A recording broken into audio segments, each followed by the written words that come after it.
For the past decade, there have been 3 staple gateway games. That's Settlers of Catan, Carcassonne, and Ticket to Ride. And these are great games that are simple and easy and that are really good to get people who are new to the hobby interested, invested, and to start to learn and to fall in love with something that we all care about, right? Well, I think in 2014, we found another one to join those ranks, and that is the amazing, compact, little, elegant, engine building game, Splendor. This game is just so great. The artwork is beautiful. It really draws your eyes. And even if you don't like games, you just kind of want to look at it because it just looks so attractive. And then it's got these great components, right? These poker chips they're nice and heavy. They feel good in your hands. And this is a game that's easy to set up. You know, it plays in about 30 minutes or so. It's just so easy to learn, and it teaches you some of the most important basic concepts of board games, and I think it's one that can sit right along the shelf with Carcassonne as a game that you can give to a brand new player, and they will fall in love with tabletop gaming.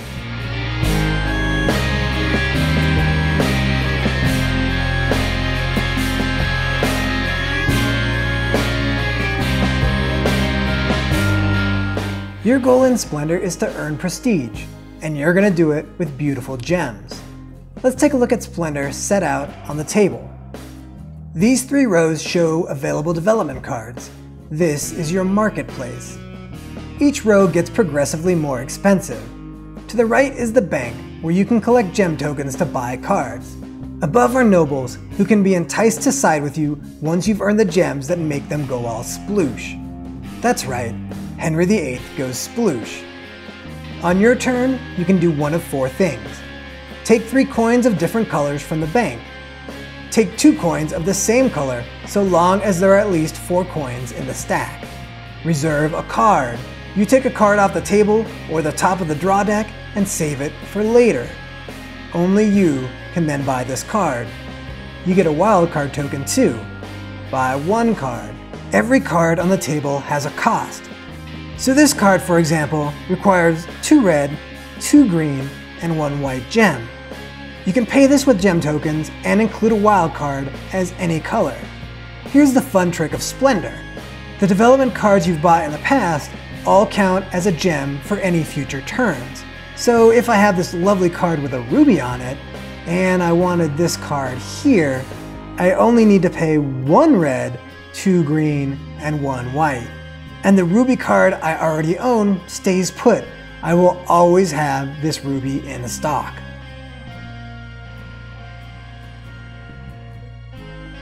Nobles aren't bought, but attracted by certain gems. See Henry VIII? The first player who acquires 4 red cards and 4 black gem cards earns him automatically sploosh. Nobles carry prestige. So do many development cards. The first player to 15 prestige wins the game. It's really that simple.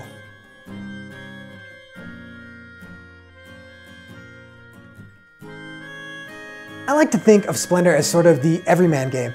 This is a game that appeals to the largest common denominator. And that might sound like some kind of slight, like, oh, this isn't the most intense game that, 3 people love. No, this is a game that appeals to a broad base of people. That's what makes it so great. This is the type of game where if you go into a situation, maybe you have a game night where you're like, one person, he really likes heavy Euro games, and one person has only played Carcassonne once, right? And a couple of people are more in the middle ground. This is sort of the nice fit for it, right? That sure, it's not gonna totally satisfy somebody who wants a game with deep strategy that lasts for hours, but at the same time, it's gonna have enough strategy to it that you don't feel like randomness is stealing the game from you, right? This is really about how well do you plan, and then how do you adapt to when people take cards that you need. But it's also simple enough that somebody who is very inexperienced with games can feel like they're in the match, right? And then I really think that always when you start off with new games, the better looking the components are, the more it's going to appeal to somebody, because it says to a new player, oh, this is a serious hobby. This is like actual artwork, right? This is something beautiful that even just being a part of this feels very appealing. I want to be in the mix with something that looks this nice and this good with these awesome chips, right? For me, Splendor is the best game that came out in 2014. Yes, there are some really innovative games like Dead of Winter with its Crossroads cards, and there are some really nice, fun, heavy games, but I gotta say that I haven't played any game as much as I got to play Splendor. It's because it's so easy to get into, right? And because so many people want to play it. And for me, that's the point of games, right? Is to bring out stuff that everybody is going to be able to enjoy. I think that if you aren't into gaming, and if you have at least 5 games on your shelf, Splendor's got to be one of them. It is just a great little package and just a fun, beautiful, well-executed game. I think it's just about as perfect as a game can get.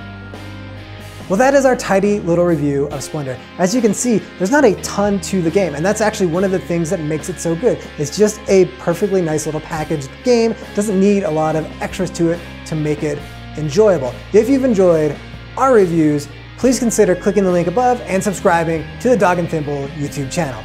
Thanks for watching. We'll be back soon with another game review.